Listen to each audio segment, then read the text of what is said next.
So ultimately, if your goal is better health, we need to stop treating the symptoms. We need to find out why you're having them. That is the ultimate goal, finding out why you're dealing with something. What is the cause of what's going on in your body? And today we're talking about toxins, talking about where they come from, the impact they have on our health. And where do they come from?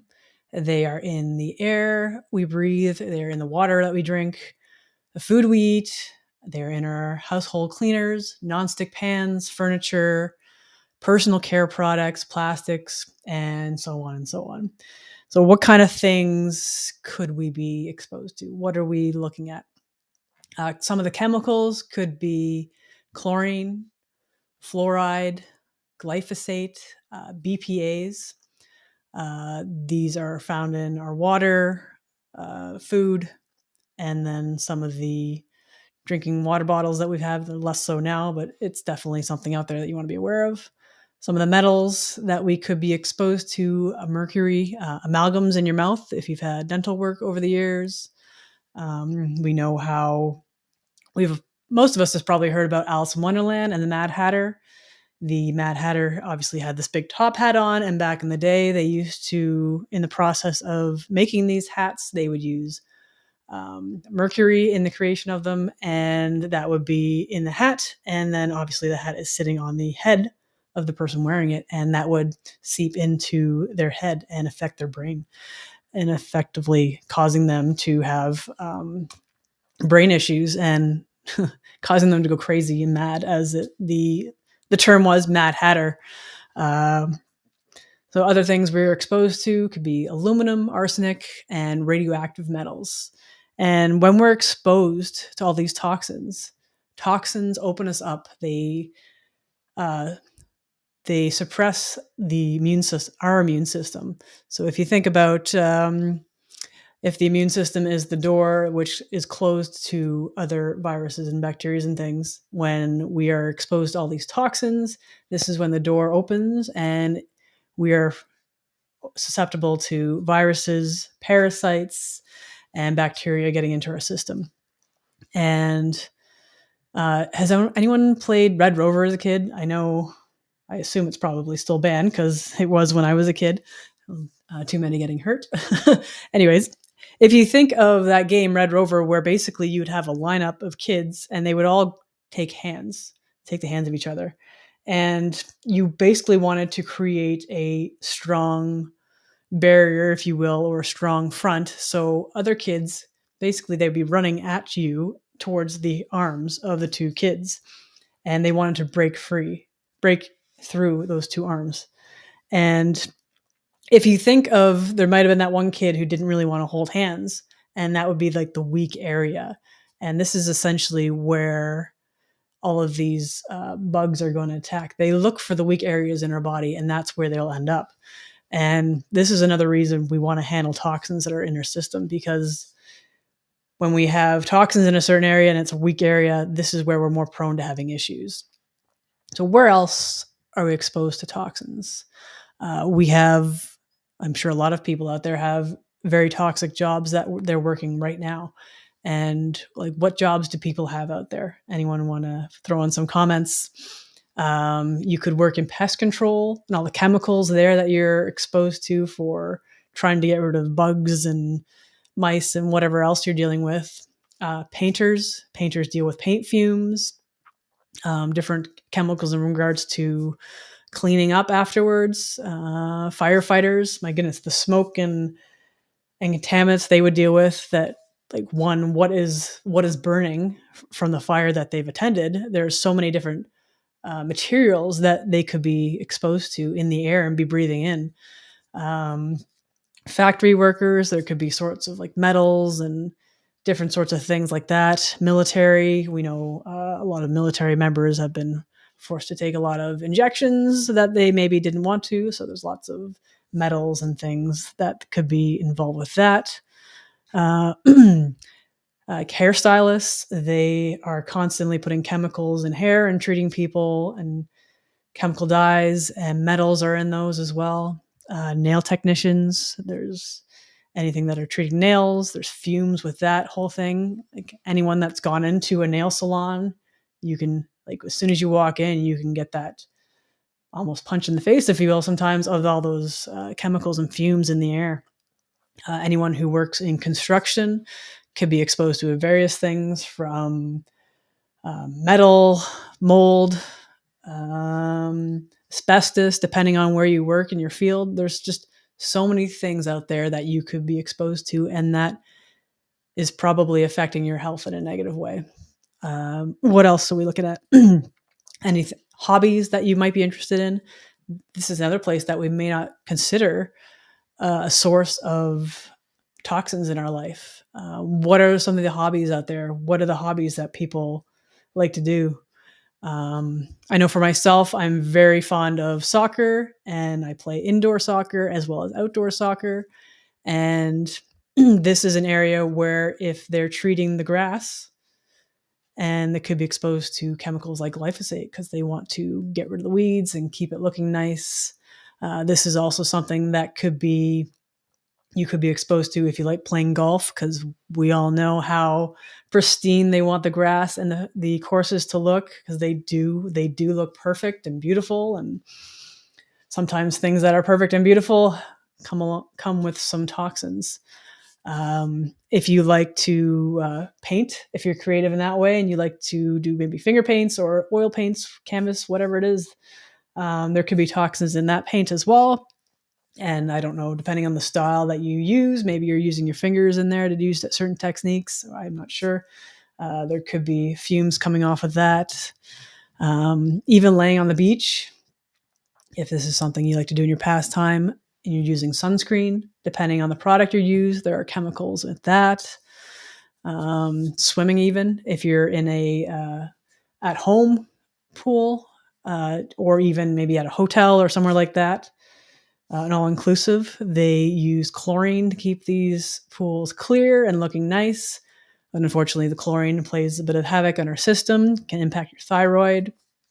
It could also be parasites, depending on if you're swimming in what water you're swimming in. Maybe it's a lake, an ocean, something like that. These are all things that we could be exposed to as well. And ultimately, how does our body want to deal with toxins? Ultimately, the body is looking to move toxins out of our system the best way it can, and the most efficient way also. And generally, well, mostly always, we want the bowels to be doing that job. We want it to go through the normal channels, and then things get filtered through the liver and then out through the bowel, and the toxins go out that way. But when there's issues in the detox pathways, if our liver is backed up and clogged, things are not going to be able to flow and work the way they are. If you think, just imagine for a moment, the best juggler in the world. Just imagine they could be juggling anything. They could be juggling regular juggling balls, or maybe you want to get really fancy and they're juggling knives or something, maybe chairs, get a little creative with it. So imagine this best juggler in the world is juggling, let's go with the chairs. They're juggling chairs, and it gets to a point where they can only juggle so many things. And when you've added that one last thing for them to juggle, they just can't keep it up anymore. And in this case, the chairs begin to drop because the juggler is just overloaded with the chairs and it just can't be done anymore. This is very similar to what happens to our liver. The liver has so many jobs, and when we are overwhelmed and overburdened with toxins, our system just can only continue for so long. And when you've added toxin after toxin after toxin, things get clogged up, they get backed up and overburdened, and the liver can't handle it, and therefore things are not going out through the bowel like they should be. Things are backed up, and our body has to find other places to get rid of these toxins if it can. And ideally, the bowel is the way to go. But if that's not the case, mainly things are going to be going out through the skin. This is where you could be experiencing breakouts and acne and rashes. Like, does anyone experience any of these things? Like, I know how annoying it can be, especially if you're an adult and And as far as the way you think, as an adult, you shouldn't be experiencing acne. And this is a sign that our system is backed up and our liver is overburdened, or can be our liver overburdened. Um, and this could also be like psoriasis and other things going on. But these are signs that there's an issue in the body and things need help. Your liver needs support. So there's that way. Our body will also encapsulate things. It'll encapsulate toxins and even parasites as well. If it doesn't know what to do with something, if it can't find a way to get it out of the system, this is its next resource to protect us. So if maybe you're dealing with issues of weight and things, you're doing everything right that you can. You're trying to eat well, eat whole foods, organic if possible. You're exercising, moving daily. And you just are still struggling. This could be a factor. Maybe your body has toxins in it that it's just trying to protect you from. And this gets stored in your fat tissue. This gets stored in your fat cells. So this is just a part of the problem. And we can find out why this is happening. We can always look to find the cause of what's going on with your body and and find out what's going on. And as I said, skin issues are always an inside problem. We have many products out there that are being advertised to us and being told to put on this cream or that cream, or maybe it's a prescription and it's a steroid or something else that you're being told to put on your skin. And this is not solving the problem. It's actually suppressing a symptom. And we want to deal with the cause, always want to deal with the cause. So as I said, what happens when a toxic load becomes too much? The toxins get stored in the fat cells to protect you. It creates cysts and tumors and encapsulates things that don't belong in your system. So this could be the toxins and parasites. And when the body can't handle this toxic burden anymore, this is when symptoms appear. This is when we experience all those symptoms I mentioned, like rashes, itchiness, eczema. You can have constipation. Your liver's backed up and things are not moving. Constipation is going to come into play. You could also experience bloating, nausea, vomiting. You could have diarrhea, brain fog. Brain fog is a big one here. Who out there is not able to think clearly, just having headaches, fatigue, things like that. These are things that are affecting your everyday. And symptoms are not, you don't have to live with these symptoms. These are not normal things to be experiencing. There is a cause for these, and we would love to help you find that. So we've got some great resources that you can use to help you with any of these things. Because if you want to look for in the products that you might be using, you can look at the app Think Dirty. This is a good one to search products and find out what's in it. They can give you kind of like a grading system of if the product's good or not. EWG.org is another one. The Environmental Working Group. You can look up products there. You can also search their. It's easier, I found, just to kind of search EWG Skin Deep. I found that was easier to find it rather than going to their website. You can search personal care products there, shampoo, conditioners, makeup, stuff like that, and see what they score for toxins. And they also have information on food and water in the US. Unfortunately, I couldn't find anything for Canada where I am. You can put in your zip code and find out what's in your water.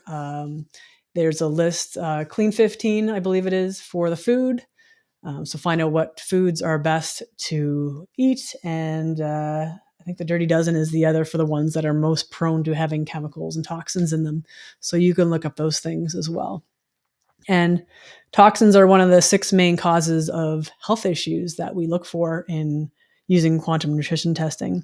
And using this technique, the technique itself doesn't really matter. It's what's the end game we want? Like, what are you doing now? And is it working for you? What are the results you're getting?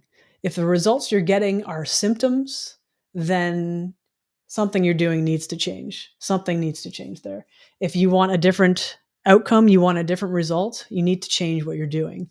And this is where quantum nutrition testing is fantastic, because we're not dealing with the symptoms. We're not handling the symptoms. We're dealing with the cause. We always want to handle the cause. What's the point in, if something's not working in your car, taking it in and say your brakes aren't working, just like removing them, or maybe you've filled up the tires instead. If you're not dealing with whatever the problem is, it's not going to get better. And our goal is always, we want to support your body through supplementation, or maybe it's eating certain foods or taking out certain foods for a time. We always want to do this naturally as possible. This is a natural approach to things, and preventative as well, if we can get there too. So look for the natural way to deal with things. Get to the cause and handle things that way. This is always the way we want to go. So if you are dealing with any of these symptoms, brain fog, fatigue, maybe you've got the skin issues that I mentioned, acne, something's going on there, and you're just tired of dealing with it, or maybe you've reached out to a practitioner or your doctor and you're looking for answers and you're just not getting the answers that you want. We're here at Align Natural Health to listen to whatever your symptoms are. Your symptoms for us are information we want to know as much of that as we can in order to help you. So if you're looking to do something different and get a different result, go to our website, alignnaturalhealth.com, or if you're on Instagram, click the link in my bio. We would love to help you along your health journey and getting to better health. So go to those resources and book your appointment. I hope you found this valuable, and if you think it will be helpful for someone you know, please share it with them. We're grateful when you do that, because it's very important information to get out there. So thank you for tuning in. I appreciate you watching, and I'm Amanda Golightly with Align Natural Health, and have a great day and live well naturally.